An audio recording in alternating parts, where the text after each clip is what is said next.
السلام علیکم ورحمۃ اللہ وبرکاتہ۔ الحمد للہ حمدا کثیرا طیبا مبارکا فی، اللہم صلی وسلم علی نبینا محمد وعلی آلہ وصحبہ وسلم تسلیما کثیرا۔ رب اشرح لی صدری ویسر لی امری واحلل عقدۃ من لسانی یفقہوا قولی۔ اللہم انفعنا بما علمتنا وعلمنا ما ينفعنا وزدنا علما۔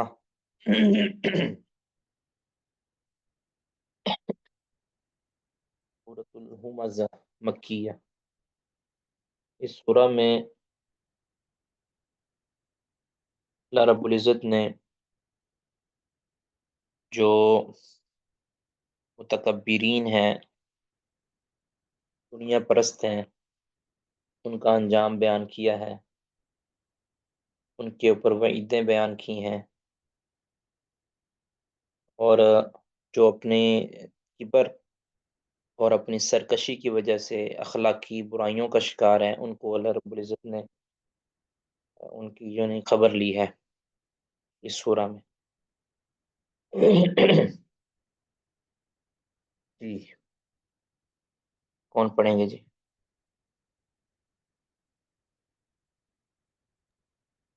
اعوذ باللہ من الشیطان الرجیم، بسم اللہ الرحمن الرحیم۔ ویل لکل ہمزۃ لمزہ، ہلاکت ہے ہر اس شخص کے لیے جو ہمزہ یعنی عیب لگاتا ہو، لمزہ یعنی جو ٹھٹھے مارتا ہو۔ جی لمزہ شیخ مطلب اس کو کیا کہیں گے اردو میں؟ مذاق کرتا ہو، یعنی مطلب نہیں، یہ اس کا آپ کریں موقر۔ تان کرتا ہو، اور ہمازہ کا مطلب آپ اگر آپ غیبت کر لیں یہ بھی صحیح ہے، اور اگر آپ عیب جوئی کرنے والا یا تانے دینے والا یہ کر لیں تو وہ بھی درست ہے۔ یعنی یہ معنی ملتے جلتے ہیں ایک دوسرے کے، ہمازہ تانہ زنی کرنے والا، اور لومازہ عیب جوئی کرنے والا۔ جس طرح آتا ہے نا، وَلَا تُطِعْ كُلَّ حَلَّافٍ مَّهِينٍ حَمَّازٍ مَّشَّاءٍ بِنَمِيمٍ۔ حماز یعنی بہت زیادہ جو تانو زنی کرنے والا ہے۔ اب یہ تانو زنی اور یہ عیب جوئی یہ کیوں کی جاتی ہے، اس کی وجہ آگے آ رہی ہے۔ جی الذی جمع مالا وعددہ، جس نے جمع اور اس کو گن کر رکھا۔ جی یحسب ان مالہ اخلدہ، الذی جمع مالا وعددہ، وہ انسان وہ کہ جس نے جمع کیا کو اور اس کو گن گن کر رکھا۔ ہاں جی، جس نے مال کو جمع کیا یعنی جمع کرنے پر اس نے جو ہے نا وہ اپنا پورا زور لگایا، اس کے حق کو ادا نہیں کیا، اس کو اللہ کی راہ میں خرچ کرنے کے لیے بالکل بھی تیار نہیں ہوا، دوسروں کی مدد کرنے کے لیے تیار نہیں ہوا، یعنی گویا وہ سانپ بن کر اپنے مال پر بیٹھ گیا، اور صبح و شام اس کو مال کی گننے کی فکر ہے، کیسے میرا مال بڑھ جائے، حساب کتاب میں رہتا ہے ہر وقت کہ میرا پاس اکاؤنٹ میں اتنے پیسے ہیں، اب یہ میری کہاں سے آئیں گے، یعنی ہر وقت اس کی ذہن میں یہی چلتا ہے کہ میں نے دنیا کہاں سے میری کمی رہ جائے گی، کہاں کیسے میں کامیاب ہو سکتا ہوں۔ یعنی گننے سے مراد صرف یہ نہیں ہے کہ آپ نے وائلٹ کے اندر وہ پیسے نکالے اور گننا شروع کر دے، یہ مراد نہیں ہے۔ حساب کتاب پوری طرح کرتا ہے، ہر وقت اس فکر میں رہتا ہے کہ میرے پاس مال جمع ہو جائے اور میرے پاس سے مال جائے نہ، ٹھیک ہے، میں خرچ نہ کروں، بخل کا شکار رہوں، اور کسی کی مدد نہ کر سکوں، کسی دین پر نہ لگا سکوں۔ تو اب اس وجہ سے جو ہے نا وہ مال کو جمع کرتا ہے، نہ خود اپنے اوپر خرچ کرتا ہے نہ دوسروں پر خرچ کرتا ہے۔ اب دیکھیں، خود اس کے پاس مال ہے اتنا، مال ہے اور دنیا کی محبت اس کے پاس ہے، اب وہ دوسروں پر بھی خرچ نہیں کرتا، اب اس کے اندر جو اپنا عیب ہے نا اتنا بڑا، اس عیب پر پردہ ڈالنے کے لیے وہ دوسروں پر عیب لگاتا ہے۔ وَيْلٌ لِّكُلِّ هُمَزَةٍ لُمَزَةٍ، اپنے عیبوں کو چھپانے کے لیے وہ دوسروں کو پر عیب لگاتا ہے، وہ ایسا ہے، وہ ایسا ہے، وہ ایسا ہے، یعنی ہر وقت تبصرے اور اب ہر وقت تجزیے کرتا رہتا ہے کہ وہ تو اس طرح کا ہے، وہ اس طرح کا ہے، اپنے آپ نہیں دیکھتا کہ میں مال جمع کرتا ہوں اور میں جمع ہی کرنے کے چکر میں ہوں، اللہ کو بھلا دیتا ہوں، اللہ رب العزت سے دور ہو جاتا ہوں، یہ اپنے آپ کو نہیں دیکھتا۔ اب وہ مال جمع کرتا ہے، اللہ کو بلاتا ہے، اس کی آگے جو ہے نا وجہ بیان کی جا رہی ہے، یعنی کیوں وہ مال جمع کر کے اس کو گن گن کے رکھتا ہے، کیوں؟ یحسب ان مالہ اخلد، وہ یہ سمجھنے لگ جاتا ہے، اس کا نظریہ یہ بن جاتا ہے کہ ان مالہ اخلد، کہ اس کا مال اس کو ہمیشہ ہمیشہ رکھے گا، ہمیشہ کے لیے اس کو باقی رکھنے والا ہے اس کا مال، گویا اس کو موت سے بچا دے گا، یعنی چاہے وہ زبان سے اعتقاد نہ بھی رکھتا ہو یا زبان سے نہ بھی کہتا ہو، لیکن اس کا رویہ یہ بتاتا ہے کہ گویا وہ مال اس کو بڑی لمبی عمر دے دے گا اور اس کو ہمیشہ زندہ رکھے گا، یعنی کوئی بھی کام کرتا ہے نا انسان، اس کے لیے پیچھے مقصد ہوتا ہے، ٹھیک ہے، کہ یہ مجھے کسی کام آئے گا، تو اللہ تعالیٰ فرماتے ہیں یہ مال کو جمع کرتا ہے، میری راہ میں خرچ نہیں کرتا، دوسروں پر خرچ نہیں کرتا، حلال و حرام کی تمیز کیے بغیر اس کو جمع کرنے کے اندر ہی لگا رہتا ہے، یہ ہرس نہیں ختم ہونے دیتا، اور دوسروں پر عیب بھی لگاتا ہے، یہ یہی سمجھتا ہے اپنے عمل کے ذریعے کہ اس کا مال اس کو موت سے بھی بچا لے گا، حالانکہ موت جب آنی ہے تو پھر اس کا مال سارا پیچھے رہ جائے گا، وہ سارے کا سارا مال بھی لگا دینا آپ کو، موت سے وہ مال نہیں بچا سکتا، ہے نا؟ جتنے کتنے امیر قریب کبیر بھی ہیں وہ بھی مرتے ہیں، اور جتنے غریب ہیں وہ بھی مرتے ہیں، تو مرنے کے بعد تو ہر ایک نے پھر حساب دینا ہے، کچھ ایسے ہیں کہ جنہوں نے تھوڑے مال کا حساب دینا ہے، کچھ نے زیادہ مال کا حساب دینا ہے، اب وہ سارا جو مال جمع کیا ہے، کیسے جمع کیا ہے، کس مقصد کے لیے جمع کیا ہے، کتنا اس کا حق ادا کیا ہے، یہ سارا حساب تو اسی نے دینا ہے قبر کے اندر جا کے، پیچھے اولاد نے تو نہیں دینا، تو اس لیے مال اکٹھا کریں لیکن اس کو اس کا حق دیں، مال کا جو حق ہے دوسروں پر لوٹائیں، جو اللہ نے اس کے اندر زکوٰۃ کا حق رکھا ہے اس کو ادا کریں، اور مال کی ہرس کو، مال کی محبت کو دل میں نہ آنے دیں۔ جی۔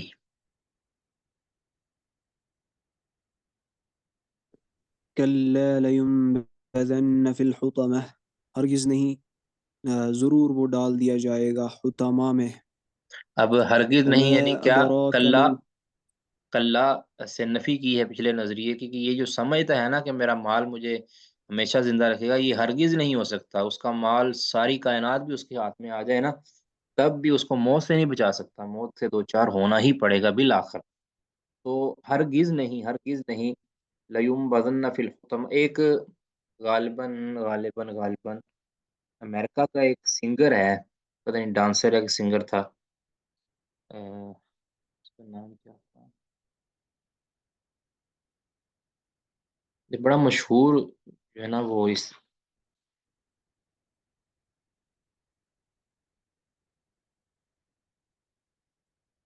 کی بایوگرافی کے اندر یہ چیز لکھی ہوئی ہے کہ اس نے یہ دعویٰ کیا تھا کہ میں جو ہے نا وہ ایک لمبی عمر جی کے دکھاؤں گا، جس میں عام طور پر نارمل لوگ نہیں جیتے،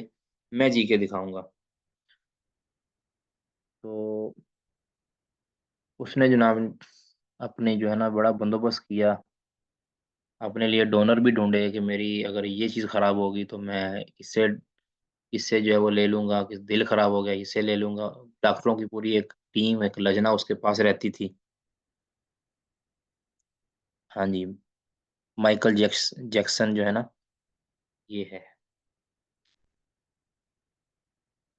تو اس نے جناب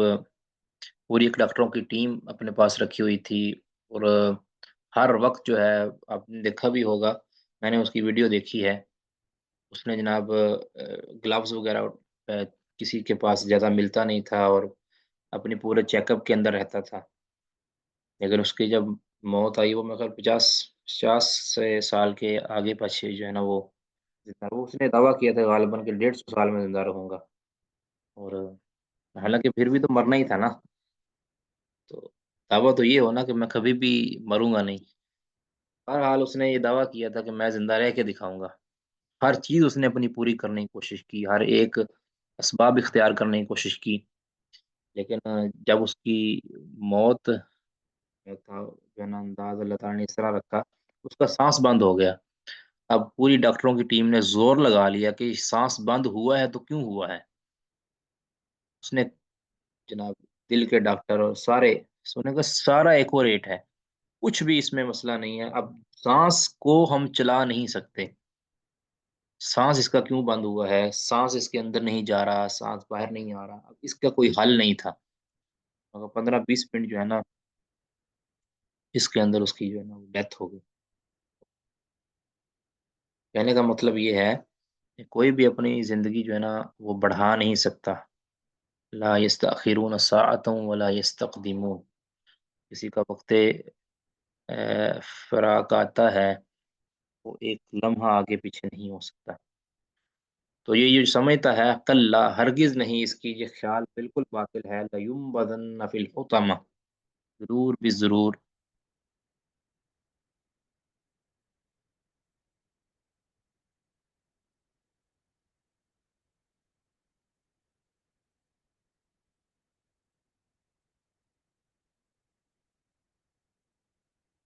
جی کہا جاتا ہے لوگ کہتے ہیں کہ وہ زندہ ہے،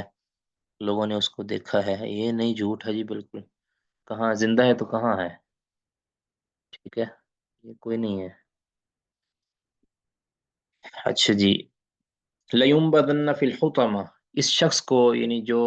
مال جمع کرنے کی حرص میں رہتا ہے، آخر اس کا اعتماد ہی نہیں ہے، اللہ کا باغی ہے، تو اس کو حطامہ کے اندر ڈالا جائے گا۔ وما ادراک مل حطامہ، آپ کو کیا معلوم کہ حطامہ کیا؟ حطامہ ویسے ایک ہوتی ہے کہ ایسی آگ کے جو انسان کو جو اس میں جو بھی چیز ڈالی جائے وہ توڑ کے رکھ دے، ٹھیک ہے، اس کو چیر کے رکھ دے، توڑ کے رکھ دے، اس کو کہتے ہیں حطامہ۔ تو جہنم کی آگ بھی ایسی ہی ہوگی کہ جو ٹکڑے ٹکڑے کر دے گی ہر چیز کا جو اس میں ڈالی جائے۔ اب آپ نے دیکھا ہوگا نا کبھی بہت تیز آگ جل رہی ہو، اس کے اندر کوئی چیز پھینکے تو اس میں کڑک کڑک کی آوازیں آتی ہیں، اگر اس کے اندر کوئی ایندھن پھینکیں یعنی لکڑیاں وغیرہ پھینکیں یا کوئی اور چیز پھینکیں، وہ اس کو جلسا کے رکھ دیتی ہے اور اس میں آواز نکلتی ہے باقاعدہ ٹوٹنے کی اس کی۔ تو ایسا ہی ہوگا جو جہنم کے اندر پھینکا جائے گا۔ تو آگے فرمایا نار اللہ الموقدہ، یہ حطامہ کیا ہے؟ یہ اللہ کی آگ ہے، اللہ اکبر، اللہ کی آگ، بہت بڑا لفظ ہے، نار اللہ، اللہ کی آگ ہے، الموقدہ، جسے یعنی جس کو جلایا گیا ہے، جس کو تپایا گیا ہے۔ تو اللہ کی آگ آپ جانتے ہیں کہ دنیا کی جو آگ ہے یہ یعنی وہ ایک درجہ ہے 99 درجوں 100 درجوں میں سے ایک درجہ جو ہے نا یہ دنیا کی آگ ہے، ایک یعنی اس کو ٹھنڈا کیا گیا ہے، یعنی 69واں درجہ یا کہ 99واں درجہ، یہ اس میں شبہ ہے، تو اتنا وہ ٹھنڈا کر کے اس کو جو ہے نا وہ دنیا کی آگ جو ہر چیز کو جلا دیتی ہے، آپ اندازہ کیجیے کہ اس سے 70 گنا زیادہ یا اس سے 99 گنا زیادہ وہ جہنم کی آگ ہوگی جو اللہ رب العزت جس کو بھڑکائے گا۔ نار اللہ، یہ اللہ کی خاص آگ ہے، ویسے تو ساری آگیں اللہ کی ہیں لیکن یہ نار اللہ ہے، اللہ کی خاص آگ جو اللہ نے ان کے لیے تیار کی ہے۔ اس آگ کی خاصیت یہ ہے، دنیا کی آگ تو ہے نا کہ انسان کو کہ جسم کو لگتی ہے تو انسان کا جسم جھلستا ہے تو انسان مر جاتا ہے، لیکن جو یہ ہے نا چونکہ ادھر موت نہیں ہے، تو یہ جو آگ ہے التی تطلع علی الافئدہ، کہ جو دلوں تک جا پہنچے گی، تطلع کا لفظی معنی تو ہے نا جو جھانکتی ہے، جھانکے گی علی الافئدہ، دلوں پر۔ اس کے دو معنی کیے گئے ہیں، ایک تو یہ ہے کہ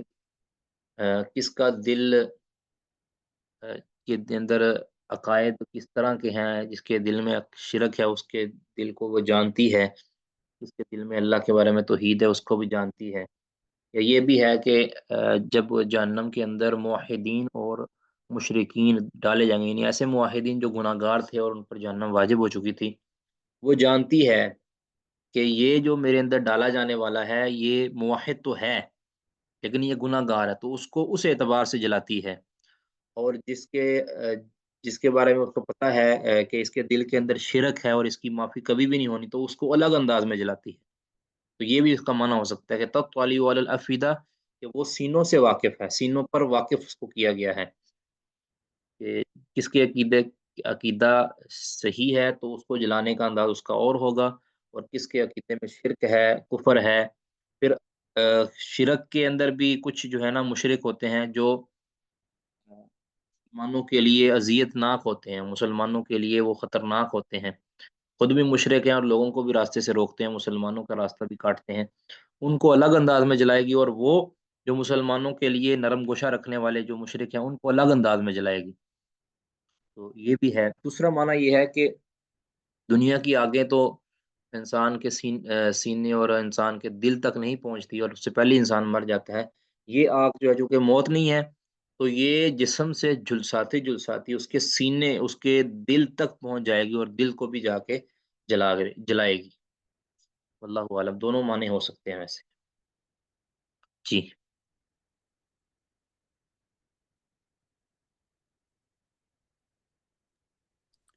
أعوذ بالله السميع العليم من الشيطان الرجيم من همزه ونفخه ونفثه إنها عليهم مؤصدة، بے شک وہ ہے ان پر بند کی ہوئی، جی. فی عمد ممدد، میں جی. پھیلائی ہوئے یا لمبے کیے ہوئے ستونوں میں. ہاں جی، ستونوں میں. آپ اس کا تھوڑا سا نقشہ آپ اس کو یہ دیکھیں کہ یعنی ان کو آگ میں ڈال کر پھر اس پر سے چھوڑ نہیں دیا گیا، خالی نہیں چھوڑ دیا گیا کہ ظاہر ہے جب آگ جو ہے نا کوئی بھی آگ ہے، جب اس کے باہر نکلنے کا کوئی راستہ خالی ہو نا، تو اس کی حدت اور شدت میں کمی آ جاتی ہے، اور وہ باہر کوئی نکل بھی سکتا ہے اس آگ سے. لیکن ان کو اوپر سے بھی آگ کو بند کر دیا جائے، یعنی 4 اطراف سے بلکہ 6 اطراف سے وہ آگ بند کر دی جائے گی. 6 اطراف سے آگ، اوپر بڑے بڑے ستون ہوں گے رکھے ہوئے، پھیلائے ہوئے ستون جو چھت کا کام دیں گے. کہ چاروں طرف سے تو ویسے ہی آگ وہ تو جہنم بند ہوگی، اوپر والا جو پورشن ہوگا نا وہ بھی کھلا نہیں ہوگا، اوپر سے بھی بند ہوگی، تو وہ ان کے لیے اور بھی تکلیف دہ معاملہ ہوگا. وہاں سے نہ صرف یہ کہ وہ بھاگ نہیں سکیں گے، بلکہ ان کو بھاگنے کا راستہ بھی کوئی نظر نہیں آئے گا. یہ اس سے بھی زیادہ شدید ہوتا ہے معاملہ، کہ اگر انسان کو بھاگنے کا راستہ نظر آئے نا، تو انسان اس طرف جانے کی کوشش کرتا ہے. ٹھیک ہے. اور اگر انسان کو کسی طرف جانے کا راستہ بھی معلوم نہ ہو نا، تو یہ انسان پر اور شدید ہوتا ہے. تو اللہ رب العزت ان کے لیے ایسی آگ اور ایسے طوفان کا بندوبست کرے گا کہ جو ان کو 4 سو سے گھیرے ہوئے ہے، بلکہ 6 اطراف سے جو ہے نا ان کو گھیرے ہوئے ہیں. اللہم لا تجعلنا منہم، اللہم نعوذ بک من عذاب القبر ومن عذاب النار. جی آگے سورۃ الفیل. سورۃ الفیل، فیل کا معنی جانتے ہیں، ہاتھی، ایلیفینٹ. تو یہ سورہ اس عظیم الشان ایک واقعہ اور ایک محیر العقول واقعہ کی طرف رہنمائی کرتی ہے، کہ جب نبی صلی اللہ علیہ وسلم کا جو سن ولادت ہے اس میں ایک واقعہ تھا کہ یمن کا ایک ابرہہ، ٹھیک ہے، ابرہہ یمن کا جو تھا ایک بڑا آدمی، ایک امیر کبیر آدمی، اس نے جو ایک سوچا تھا، پلان کیا تھا، وہ چاہتا تھا. اب چونکہ کعبہ جو ہے نا یہ ہر ایک کا، آپ جانتے ہیں کہ توجہ کا مرکز تھا. کعبہ کی طرف لوگ آتے تھے، مختلف لوگ وہاں پہ آ کے حج کرتے تھے، اور وہاں پہ آپ اعتکاف کرتے تھے، بیٹھتے تھے، اور ایک عرصے سے جو ہے نا وہ ایک مرکز بنا ہوا تھا. تو ابرہہ کو یہ چیز منظور نہیں تھی. وہ کہتا تھا کہ میں جو ہے نا یمن کی طرف اپنا ایک اس نے بنایا تھا مرکز، اسی طرح کعبہ کے مقابلہ کے اندر. اس نے کہا کہ جس طرح کعبہ کی طرف لوگ آتے ہیں میں بھی اپنی طرف متوجہ کروں گا، تاکہ یہاں ریل پیل ہو، ہر اعتبار سے جو ہے نا وہ فوائد ہوں گے. ظاہر ہے ٹورسٹ آئیں گے اور تجارت ہماری بہتر ہوگی، اور ہمارا جو ہے نا معیشت بھی بہتر ہوگی، اور ویسے بھی ایک میلہ سا جو ہے نا ہمارے پاس. لیکن لوگوں نے اس طرف توجہ نہیں کی، اس کی بات نہیں. اب اس نے جو ہے نا حسد میں آ کر یا دوسرے لفظوں میں کہیں کہ اس نے ایک جو درمیان میں اس کو محسوس ہو رہا تھا کہ یہ کانٹا ہے میری فیم کے درمیان، یہ کعبہ جو ہے نا کانٹا ہے، تو اس نے کعبہ کے کو ختم کرنے کے لیے نا ہاتھیوں کے ساتھ حملہ کیا، ہاتھیوں کی فوج لے کر آیا کہ میں کعبہ کو گرا دیتا ہوں۔ اس میں جو اس کے متولیان ہیں ان پر حملہ آور ہونے لگا، کعبہ اور کعبہ کے جو محافظین ہیں ان کو نقصان پہنچانا چاہا۔ تو اللہ رب العزت نے ایک کرم یہ کیا کہ اللہ نے ہاتھی جیسی مخلوق کو جو ہے پرندوں کے جو چونچوں کے اندر، پرندوں کے منہوں کے اندر کنکریاں دے کر بھیجا، انہوں نے اس پر پھینکا اور اللہ رب العزت نے اس کو جو ہے نا آ، ان ہاتھیوں کو بالکل نیست و نابود کر دیا۔ اچھا، اس میں کچھ جو عقل پرست ہے نا وہ کہتے ہیں یہ کوئی معجزاتی کام نہیں ہوا تھا، بلکہ یہ تو اس طرح ہوا تھا جی، پرندے اتنا اونچی چلے گئے، اتنا اونچی چلے گئے کہ اوپر سے انہوں نے کنکر پھینکا، وہ اس نے اتنی اونچی سے چونکہ چیز گرے تو اس کی اسپیڈ میں بہت زیادہ اضافہ ہو جاتا ہے، تو وہ اضافہ چیز اس کی جو ہے نا اسپیڈ میں اضافہ ہوا تو اس اسپیڈ کی وجہ سے ان کی سونڈوں پر لگے اور وہ گر کر جو ہے نا وہ مر گئے۔ اب یہ خبر ان کو کس نے دی ہے، جبکہ یہ چیز سائنس اور ہر اعتبار سے جو ہے نا کسی بھی روح سے جو ہے نا وہ قابل قبول نہیں ہے۔ چھوٹی سی کنکری جتنی بھی دور سے پھینکی جائے نا، وہ ہاتھیوں کو کم از کم جو ہے وہ اس طرح نیست و نابود نہیں کر سکتی جس طرح کا ذکر اللہ تعالیٰ نے قرآن میں کیا ہے۔ تو یہ ہر اعتبار سے جو ہے نا یہ معجزاتی عمل ہے، اللہ رب العزت نے جو اپنے فضل سے کعبہ کی حفاظت کی ہے، اللہ نے اپنے فضل سے، یہ اللہ تعالیٰ نے اگر یہ یعنی ایسے معمولی واقعہ ہوتا تو اللہ اس کو بطور احسان ذکر نہ کرتا، یہ بہت بڑا واقعہ تھا، بہت بڑا سانحہ تھا۔ کعبہ پر حملہ کرنے لگے تو اللہ تعالیٰ نے جو ہے نا وہ غیبی مدد بھیج کر اللہ نے ان پرندوں کے ذریعے اللہ نے ان ہاتھیوں کو ہلاک اور نابود کیا۔ ٹھیک ہے جی، اس میں اللہ تعالیٰ کی جو قدرت اور اللہ تعالیٰ نے جو حرم کعبہ کی حمایت اور اس کا حفاظت جو کی ہے اس کی اللہ تعالیٰ اظہار فرما رہے ہیں، تاکہ یہ عرب والوں کو، کعبہ والوں کو، مکہ والوں کو جو اللہ کی عبادت سے دور ہوئے ہوئے ہیں، اللہ رب العزت کی وحدانیت کے منکر ہیں، ان کو کچھ نصیحت حاصل ہو جائے کہ اللہ کی ایک پاور کا کرشمہ انہوں نے اپنی آنکھوں سے ان کے بڑوں نے دیکھا ہوا ہے، پھر بھی وہ نہ مانے تو پھر یہ ان کے اوپر اتمام حجت کے لیے کافی ہے۔ پڑھیے گا جی، فرا کلیم صاحب پڑھیے گا۔ جی السلام یہ علیکم۔ ذرا بتائیں گے کہ یہ جے ایس کون ہے؟ یہ جو ہماری جے کلاس ایس میں کل، جنید سلیم بھائی۔ اچھا اچھا اچھا اچھا، جنید صاحب، اچھا جی، جی ٹھیک ہے، جزاکم اللہ خیر، جی پڑھیے جی۔ اعوذ باللہ من الشیطان الرجیم، بسم اللہ الرحمن الرحیم۔ الم تر کیف فعل ربک باصحاب الفیل، کیا نہیں تم نے دیکھا کیا کیا تیرے رب نے ہاتھی والوں کے ساتھ۔ اچھا، یہ علم تارا پہلے بھی بتایا تھا کہ یہاں جو رویت ہے یہ رویت علمی ہے، علم تارا علم تعلم کے معنی میں ہے کہ آپ نہیں جانتے، مطلب کہ آپ کے علم میں بھی یہ واقعہ ہے، کیونکہ نبی صلی اللہ علیہ وسلم تو اس وقت پیدا بھی نہیں ہوئے تھے جب یہ واقعہ پیش آیا ہے، تو اس سے بعض غالی لوگ ہیں نا جو نبی صلی اللہ علیہ وسلم کی شان میں اضافہ کرتے ہیں، اپنی طرف سے غلو کرتے ہیں، وہ کہتے ہیں جی دیکھو نبی صلی اللہ علیہ وسلم بے شک پیدا نہیں ہوئے تھے لیکن آپ صلی اللہ علیہ وسلم ہر چیز کے اوپر علم غیب رکھتے ہیں، تو آپ کا علم غیب یہاں سے ثابت ہو رہا ہے کہ اللہ تعالیٰ فرما رہے ہیں کہ کیا، دوسرا یہ کہتے ہیں کہ نبی صلی اللہ علیہ وسلم ہر جگہ حاضر ناظر ہیں، یعنی ابھی یہ نبی صلی اللہ علیہ وسلم جلوہ فروز نہیں ہوئے تھے لیکن تب بھی نبی صلی اللہ علیہ وسلم ہر جگہ پہ حاضر تھے، اسی لیے اللہ نے فرمایا کہ آپ نے نہیں دیکھا کہ ہم نے رب نے آپ کے تو رب نے فیل والوں کے ساتھ کیا کیا ہے، ہاتھی والوں کے ساتھ کیا کیا ہے۔ تو جواب ان کا تو یہی ہے کہ کہ رویت جو ہے نا علمی مراد ہے یہاں، علم تعلم کے معنی میں، کیونکہ قرآن پاک کے اندر یہ چیز کئی جگہ پہ استعمال ہوئی ہے۔ علم یرو، اللہ تعالیٰ نے منافقین اور اللہ تعالیٰ نے کفار کے بارے میں یہ کہا علم یرو، پھر آگے فرمایا کہ کیا وہ نہیں دیکھتے کہ ایسا ایسا ہے؟ تو کیا اس سے حاضر ناظر ہونا ثابت ہوتا ہے کافروں کا؟ ٹھیک ہے،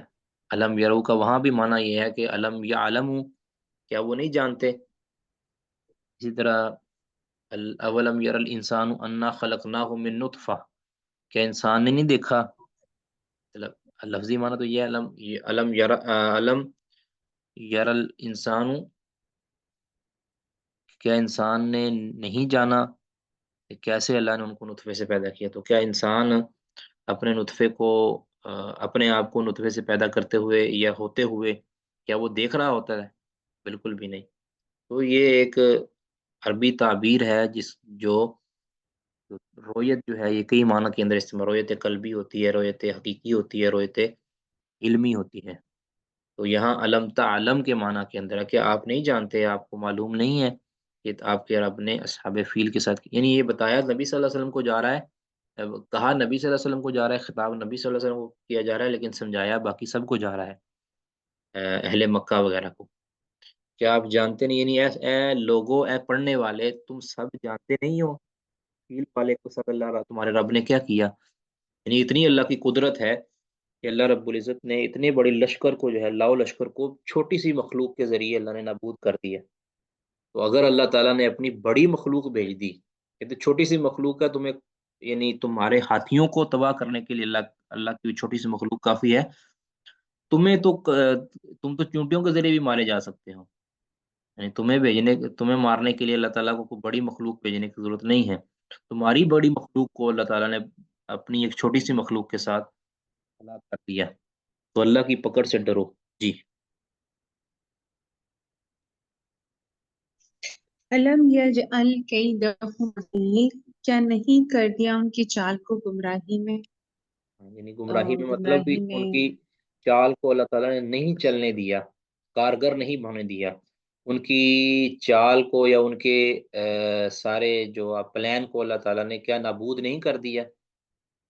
ان کا پلان کیا تھا؟ پلان تھا کہ ہم کعبہ کو گرا دیں گے، لوگ اس کی طرف توجہ ہٹ جائے گی، 2-4 سالوں کے اندر پھر ہماری طرف جو ہے نا یمن کے اندر لوگ آنا شروع ہو جائے گا۔ یہ اس کی پلان چال تھی، ایک پلان تھا، اللہ نے اس پلان کو کیا خاک میں نہیں ملا دیا؟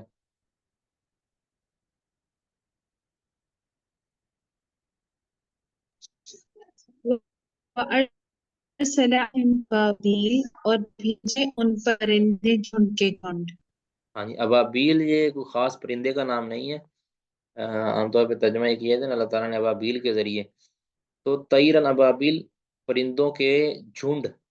پرندوں کی جماعتیں، پرندوں کے گروہ در گروہ اللہ نے بھیجے۔ جی جی۔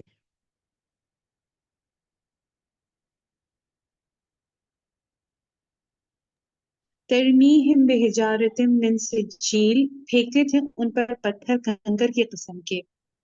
ہاں جی، سجیل کہتے ہیں کہ جو کنگریلے سے پتھر ہوتے ہیں نا، کنکریاں چھوٹی چھوٹی،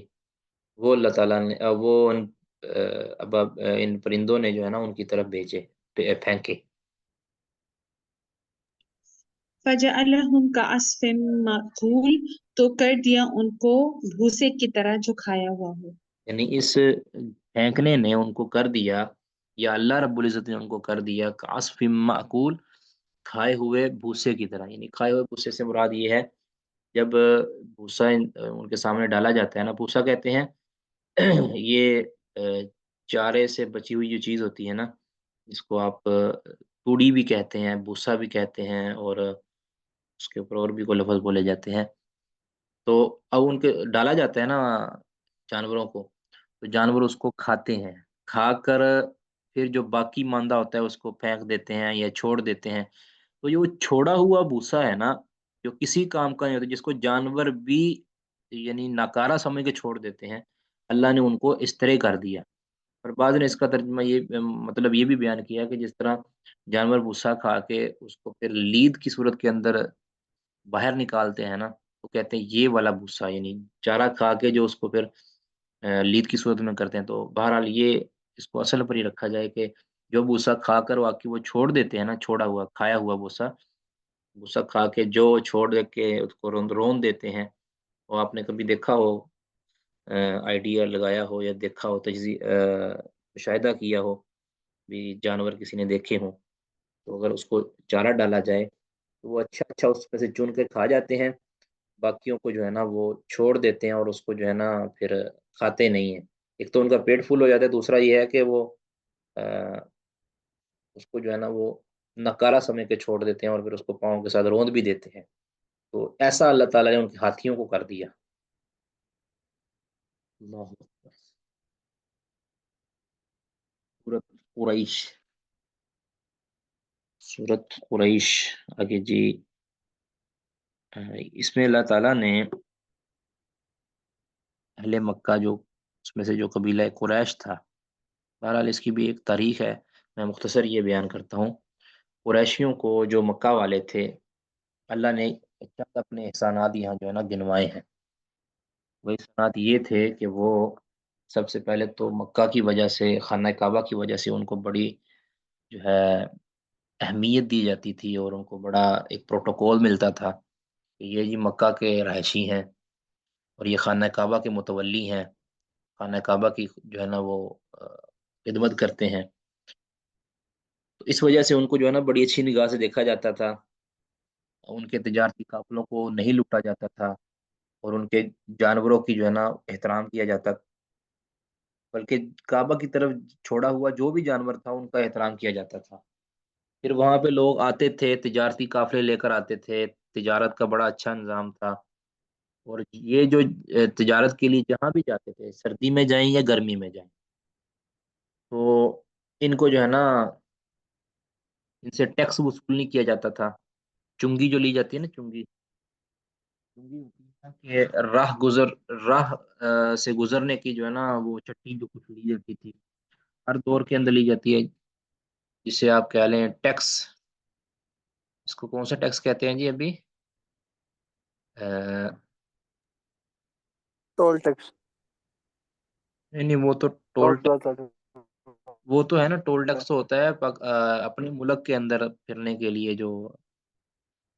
ایک جو سمندر پار یعنی دوسرے ملک کے اندر جانے کے لیے کون سا ٹیکس ہوتا ہے؟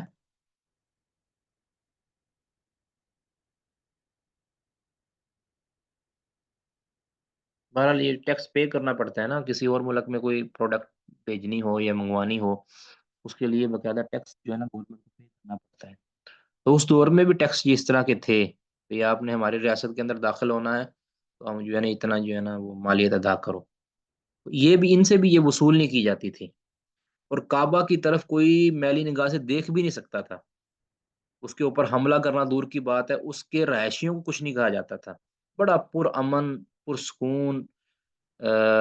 اسی طرح تجارتی طور پر بڑا مضبوط، بڑا یعنی تجارتی مرکز سمجھا جاتا تھا بیت اللہ کو، یا تجارتی مرکز نہ بھی ہو، یہاں کے لوگ جو ہے نا بڑے تاجر جو ہے نا وہ سمجھے جاتے تھے، اور جہاں بھی جاتے تھے ان کا احترام کیا جاتا تھا، ان کی چیزوں کو ہاتھوں ہاتھ لیا جاتا تھا کہ یہ حرم کے رہنے والے ہیں، حرم کی تعظیم کے اندر۔ تو یہ ساری اللہ رب العزت پر رحمتیں کی ہیں ایک کعبہ کی وجہ سے، خانہ کعبہ کی وجہ سے، اس کے ان کو بھی احترام ملا ہے خانہ کعبہ کی وجہ سے۔ اب یہ دو سفر کرتے تھے، ایک سردیوں کا تجارتی سفر کرتے تھے اور ایک گرمیوں کا تجارتی، جو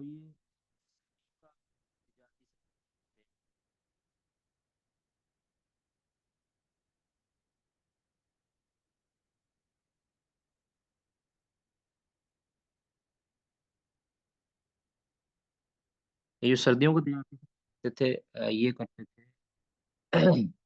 یمن کی طرف،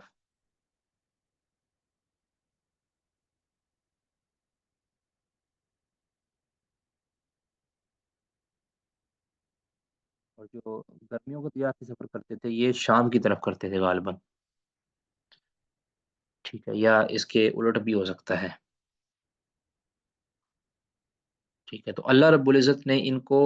ایک تو ہے نا سفر کی جو مشقتیں ہوتی ہیں، ان کو سفروں کی مشقتوں سے بھی اللہ نے مانوس کر دیا تھا کہ یہ سفر کرتے تھے، ان کے معدے خراب نہیں ہوتے تھے، یہ تھکتے نہیں تھے، اللہ تعالیٰ نے ان کو ہمت دے رکھی تھی۔ اور پھر تکتا تو بندہ تب ہے نا کہ جب سفر کے اندر انسان کو مصیبتیں یا پریشانیاں لاحق ہوں، کوئی اجنبیت ان کو محسوس ہو، تو جب یہ ان کو ہر جگہ پہ پروٹوکول ملتا تھا تو ان کی سفر کے اندر جو ہے نا ان کو سفر لگتا ہی نہیں تھا، ٹھیک ہے۔ ان کا سامان لے کر جانا ہے تو بحفاظت سامان جا سکتا تھا، کسی کوئی قافلہ ان کا لوٹتا نہیں تھا، اور اگر انہوں نے کوئی سامان لے کر آنا ہے تو ان کا قافلہ کوئی نہیں لوٹتا تھا۔ انہوں نے ادھر جا کے فروخت کرنا ہے تو وہ ہاتھوں ہاتھ ان کا سامان لے لیتے تھے کہ یہ مکہ کے رہائشی ہیں، اور مکہ کے اندر ان کے مال کو چوری کرنے والا کوئی نہیں ہوتا تھا، کہ ان کو امن حاصل تھا۔ اور ان ساری نعمتوں کو اللہ رب العزت یہاں گنوا رہا ہے کہ میں نے تم پر یہ نعمتیں کی ہیں، اب یہ حق بنتا ہے کہ یہ سارا کچھ تمہیں ملا ہے بیت اللہ کی وجہ سے، تمہیں پھر تمہارا فرض بنتا ہے کہ تم شکرانے کے طور پر اس اللہ رب العزت، اس گھر والے رب کی عبادت کرو، اس کو معبود مان لو حقیقی طور پر، ٹھیک ہے۔ اس کے اوپر، اس کے تمہارے اوپر بڑے احسانات ہیں۔ جی، کون پڑھیں گے جی آگے سورۃ قریش؟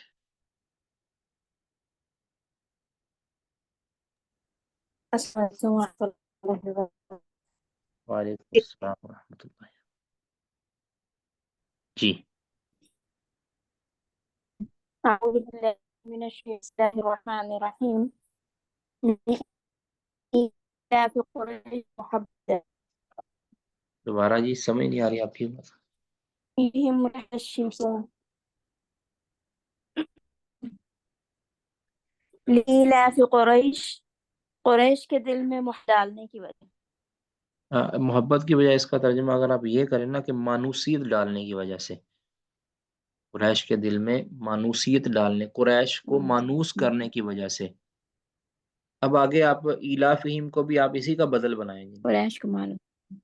ایلافہم، ان کو مانوس کرنے کی وجہ سے، ایلافی قریش، قریش کو مانوس کرنے کی وجہ سے، ایلافہم اس کا مطلب بھی وہی ہے، قریش کو مانوس کرنے کی وجہ سے۔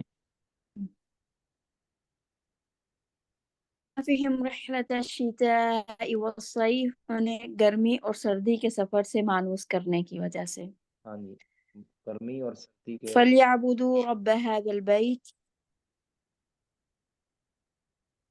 نہیں، الشتاء کا مطلب آپ نے کیا کیا ہے؟ سفر اس کا کیا کیا ہے؟ سردی، سردی، شتاء ہے سردی، اور والصیف گرمی، یعنی سردی اور گرمی کے سفر گرمی، سے مانوس کرنے کی وجہ سے، یعنی اس وجہ سے، اب یعنی یہ وجہ ہے، آگے والے جملے کی، آگے والے مطالبہ کی یہ وجہ ہے، ہم نے ان کو مانوس فَلْيَعْبُدُوا کیا ہے نا۔ جی، فَلْيَعْبُدُوا رَبَّ هَذَا الْبَيْتِ، تو ان پر لازم ہے کہ اس کے رب کی عبادت کریں۔ اس گھر کے رب کی عبادت کریں، یہ ان پر پھر لازم ہے۔ جی، الذي أطعمهم من جوع،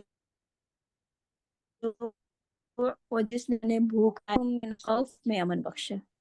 ہاں جی، بھوک یعنی ان کی تاریخ یہ ہے کہ وہ اجاڑ بیابان ہے، وہاں پہ کوئی پھل نہیں ہوتا، کوئی سبزی نہیں ہوتی، وہاں پہ کوئی ایسی چیز نہیں ہوتی، وہ تو بھوکے مرتے تھے۔ اللہ رب العزت نے کعبہ کی وجہ سے ان کو یہ عظمت دی کہ اب وہ مال و مال ہیں، یعنی ہر طرح کا فروٹ ان کو دستیاب ہے، ہر طرح کی مال و دولت ان کو دستیاب ہے، ہر طرح کی اجناس ان کو دستیاب ہے، جبکہ وہاں کوئی بھی جنس نہیں ہوتی، وہ تو پہاڑی علاقہ ہے، ٹھیک ہے۔ ان کو پہاڑی علاقے کے اندر ہر چیز مل رہی ہے، ہر پتھریلے علاقے کے اندر، ایک بے آباد علاقے کے اندر ان کو ہر چیز مل رہی ہے، آج بھی وہاں پہ ہر قسم کی نعمت اللہ تعالیٰ نے پہنچا دی ہے۔ یہ کس وجہ سے ہے؟ اللہ رب العزت کی فضل کی وجہ سے۔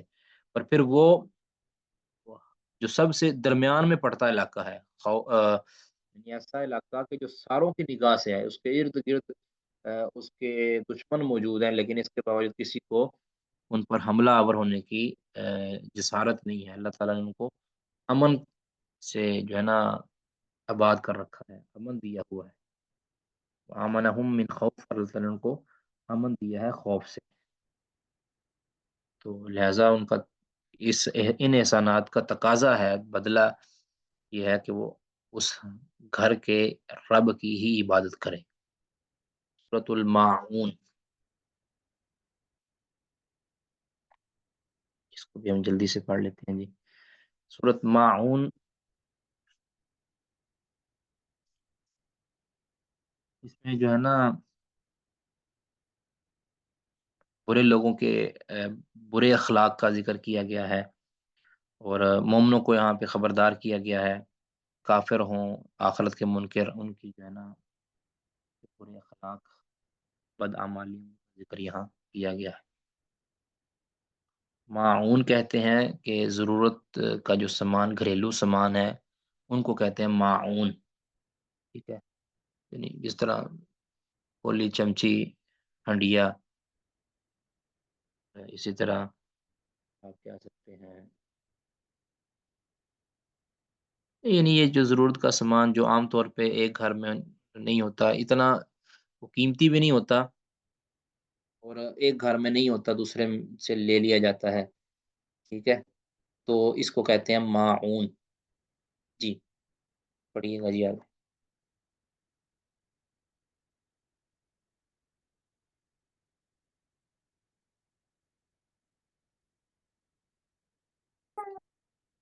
أعوذ بالله السميع العليم من الشيطان الرجيم من همزه ونفخه ونفثه بسم الله الرحمن الرحيم أرأيت الذي يكذب بالدين، کیا آپ نے دیکھا اسے جو دین کو جھٹلاتا ہے، یعنی ہاں قیامت جی، کے دن کو؟ قیامت کے انصاف کے دن کو جو جھٹلاتا ہے، یعنی آپ نے دیکھا، مراد بھی سب نے آپ کو مخاطب کیا گیا نبی صلی اللہ علیہ وسلم کو۔ فذلک الذی یدع الیتیم، یہ وہ شخص ہے جو یتیم کو دھکے مارتا ہے، ٹھیک ہے۔ اب یہ چونکہ وہ قیامت کے اوپر یقین ہی رکھتا، تو لہٰذا وہ کسی کو خاطر میں لاتا ہی نہیں ہے، تو اپنے سے حقیر کو، اپنے سے کم تر کو وہ پھر دھکے ہی مارنے اس نے، جب کیونکہ اس کو ڈر ہی نہیں ہے آخرت کا۔ ولا يحض على طعام المسکین، اور وہ نہیں ابھارتا مسکینوں کو کھانا کھلانے میں، یعنی خود کو بھی نہیں ابھارتا اور دوسروں کو بھی نہیں ابھارتا، اپنے اوپر بھی وہ توجہ نہیں دیتا کہ وہ یتیموں کو کھانا کھلائے، مسکینوں کو کھانا کھلائے، اور نہ دوسروں کو یہ تلقین کرتا ہے۔ تو انسان دوسروں کو تلقین نہیں کرتا، وہ خود کیسے کر سکتا ہے؟ ٹھیک ہے، تو یہ ہے اس مکذب بالدین کی کرنا، وہ کیونکہ آخرت کو جٹلانے کا ذکر اس لیے کیا کیونکہ اگلے جو دو کام ہیں یہ اسی بنیاد پر ہوتے ہیں کہ جس کا آخرت پر یا تو بالکل یقین نہ ہو، یا وہ یقین تو رکھتا ہے لیکن عملی طور پر جو ہے نا وہ اس پر یقین نہیں رکھتا۔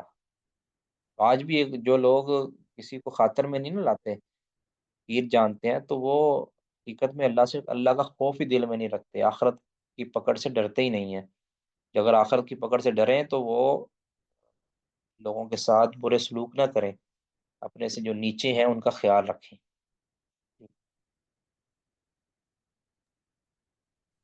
فوائل للمصلین، تو ہلاکت ہے نمازیوں کے لیے، الذین هم عن صلاتهم ساہون، جو اپنی نماز سے غافل ہوتے ہیں، جو اپنی نمازوں سے غفلت الذین هم کرتے، یراؤون، جو دکھاوا کرتے ہیں، جو اور دکھاتے ہیں۔ ریا کرتے ہیں، ریاکاری کرتے ہیں، تو ان نمازیوں کے لیے ہلاکت ہے۔ تو اس کے اندر وہ لوگ بھی شامل ہیں کہ جو نمازوں کو اوقات مستحبہ سے یا اوقات واجبہ سے مؤخر کر دیتے ہیں، نمازوں کو بلا وجہ مؤخر کرتے ہیں، سستیاں کرتے ہیں نمازوں کے اندر۔ یہ بھی ہو سکتا ہے کہ جو نماز کو سنت کے مطابق نہیں پڑھتے، یہ بھی ہو سکتا ہے کہ جو نمازوں کو خشوع و خضوع کے ساتھ نہیں پڑھتے، یہ بھی ہو سکتا ہے کہ جو نمازوں کو کی تعداد میں نہیں پڑھتے، ایک پڑھ لی، دو پڑھ لی ہیں، تین پڑھ لی، تو یہ سارے ہی اس کے اندر شامل ہیں۔ نمازوں میں سستی، نمازوں کی گنتی پوری نہیں کرتے، نمازوں کو سنت کے مطابق نہیں پڑھتے، نمازوں کو وقت پر نہیں پڑھتے، اس طرح نماز یعنی بلا وجہ مؤخر کرتے ہیں، نمازوں کو توجہ کے ساتھ نہیں پڑھتے، خشوع و خضوع کے ساتھ نہیں پڑھتے۔ ٹھیک ہے، تو یہ بہت بڑی ایک یعنی ایک تنبیہ ہے نمازیوں کے لیے۔ تو ان سے وہ بھی مراد ہو سکتا ہے جو صرف دکھاوے کے لیے پڑھتے ہیں، یعنی منافقین ہیں، مسلمانوں کو دھوکہ دینے کے لیے نماز پڑھتے ہیں، بھی جو ہمیں زمرہ مسلمانوں کے اندر شامل رکھا جائے۔ منافقین بھی اس کا مخاطب ہے اصل تو جی. اور نبی صلی اللہ علیہ وسلم نے آیا ہے نا صحیح بخاری کے اندر کہ منافق کی نماز یہ ہے کہ وہ سورج جب انتظار کرتا رہتا ہے، جب سورج بالکل غروب ہونے کو ہوتا ہے تو پھر وہ اٹھتا ہے، 4 ٹونگے مارتا ہے کوے کی طرح، اور اللہ رب العزت کا زیادہ ذکر نہیں کرتا. اور اسی طرح سورۃ النساء کے اندر کیا ہے، وَإِذَا قَامُوا إِلَى الصَّلَاةِ قَامُوا كُسَالَىٰ، جب وہ نماز میں کھڑے ہوتے ہیں تو وہ سست بن کے، ناکارہ بن کے کھڑے ہوتے ہیں، اور وہ اس میں بہت کم ذکر کرتے ہیں. ایسی نمازیں ہماری نہیں ہونی چاہیے. اللہ ہمیں محفوظ رکھے. صرف نمازوں کی رکعتیں پوری نہیں کرنی، نمازوں سے کچھ ہم نے سیکھنا بھی ہے، اللہ سے کچھ مانگنا بھی ہے، اللہ سے کچھ راز و نیاز بھی کرنی ہے، مناجات بھی کرنی ہے. تو مناجات ہمیشہ یاد رکھیں توجہ کے ساتھ ہوتی ہے. کوئی انسان کسی کے ساتھ کوشش کرتا ہے، پوری توجہ کے ساتھ کرتا ہے، اس کی پس پردہ اور کچھ بھی نہیں ہوتا، وہ پوری طرح تو ہمتن گوش ہو کر سرگوشی کرتا ہے. تو سرگوشی ایک طرف سے سرگوشی ہو، دوسری طرف سے ہو نہ ہو، سنی نہ جا رہی ہو. ٹھیک ہے. اب اللہ دیکھیں، اللہ رب العزت جب ہم نماز پڑھتے ہیں تو ہماری سنتا ہے، تو ہم سنائیں ہی نہ توجہ کے ساتھ تو پھر اللہ کیا سنے گا ہماری؟ سونے سے مراد اللہ تعالیٰ قبول کرے گا؟ تو یہ میرے بس نمازوں کے اوپر دھیان دینا چاہیے. میں تو یہ کہتا ہوتا ہوں کہ جس کی دن کے اندر کوئی ایک نماز آنسوں والی نہ ہو تو وہ اس کو فکر کرنی چاہیے کہ اس کے ایمان میں بہت زیادہ خلل آ چکا ہے. نماز پڑھتے ہوئے انسان کے آنکھوں سے ایک عرصہ ہو گیا ہو کہ اس کے نمازوں میں آنسو ہی نہیں نکلے، یا تو وہ پھر یعنی سمجھ نہیں آ رہی کہ وہ نماز کس کے لیے پڑھ رہا ہے. یعنی اس کا دل ہی نہیں لگ رہا نماز کے اندر، اللہ کے ساتھ تعلق ہی نہیں بڑھ رہا، مزہ ہی نہیں آ رہا نماز کے اندر، اس کی آنکھوں سے آنسو نہیں بہ رہے، تو اس کو اپنی نماز کے اوپر جو ہے نا دھیان دینا چاہیے. واللہ اعلم. وَيَمْنَعُونَ الْمَاعُونَ، اور وہ روکتے ہیں معون ضروری سامان کو، گھر کے ضرورت کے برتن ہو گیا، اس کے اندر یہ چھری ہو گیا، چاقو ہو گیا. اس طرح اگر کوئی کسی کے مہمان آیا تو جی وہ بسترا ہمیں دے دو، تو اس کو بھی دینا چاہیے. اور وہ روک لینا پڑوسیوں کو. اور اس طرح ہمیں پیپ چاہیے جی، ہمیں لمبا پیپ ہوتا ہے وہ ہمیں چاہیے، یا ہمیں اوون چاہیے جی، یا اوون کے اندر ہمیں سالن گرم کرنا ہے، یا ہمارا جو سالن فریج کے اندر رکھ لو،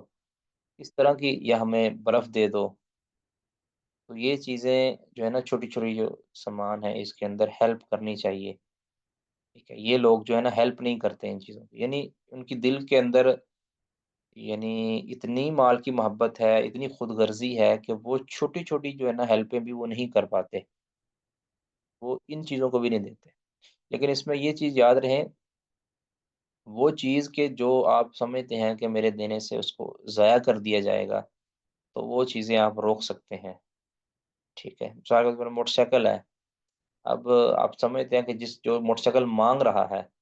وہ اس کا نقصان کر دے گا، تو آپ نہیں دیں. آپ کہیں بھی نہیں، میں موٹر سائیکل دیتا ہی نہیں. اس طرح آپ کا لیپ ٹاپ ہے، آپ کا موبائل ہے، آپ سمجھتے ہیں کہ یہ میں نہیں، میری پرسنل چیز ہے، میں نہیں دینا چاہتا،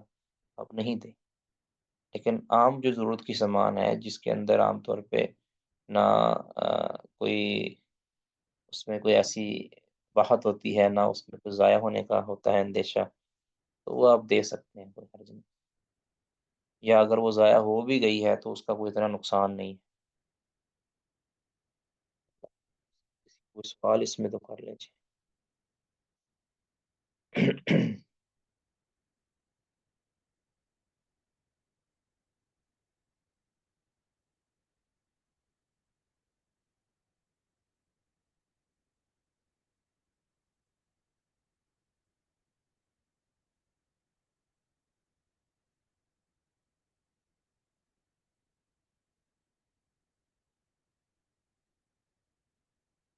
جی.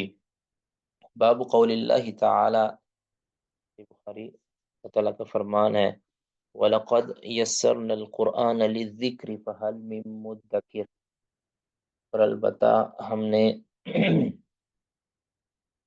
آسان کر دیا ہے قرآن کو لذکری نصیحت کے لیے، حل من مدکر، ہے کوئی اس سے نصیحت پکڑنے والا؟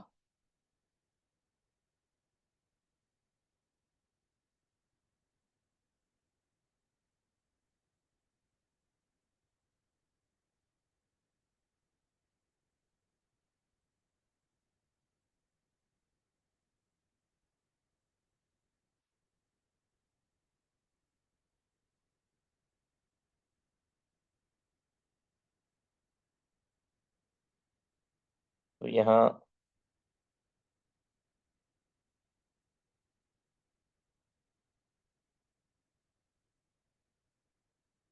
یہ جو وَلَقَدْ، 3 تاکیدیں اس پہ لگی ہیں، لام مطلع القسم، قاف قد جو لام کا جو ہے نا معطل القسم، اور لام تاکید کا، اور جو قد تحقیق کا،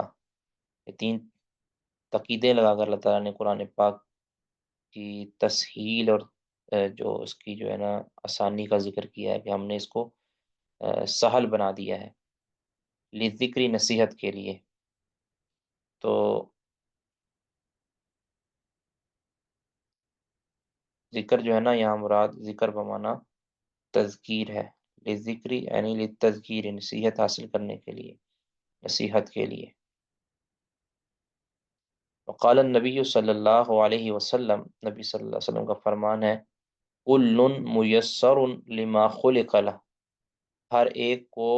میسر کر دیا گیا ہے اس چیز کے لیے خلق لہ جس کے لیے وہ پیدا کیا، یعنی جنت کے لیے پیدا کیا گیا تو اس کے لیے جنت کا عمل آسان کر دیا گیا ہے، میسر کر دیا گیا ہے۔ یقال میسر ای مہیّأ، مہیّأ میں نے تیار کرنا، اس کے لیے آسان بنا دینا، تو اس کو مہیّأ کہتے ہیں۔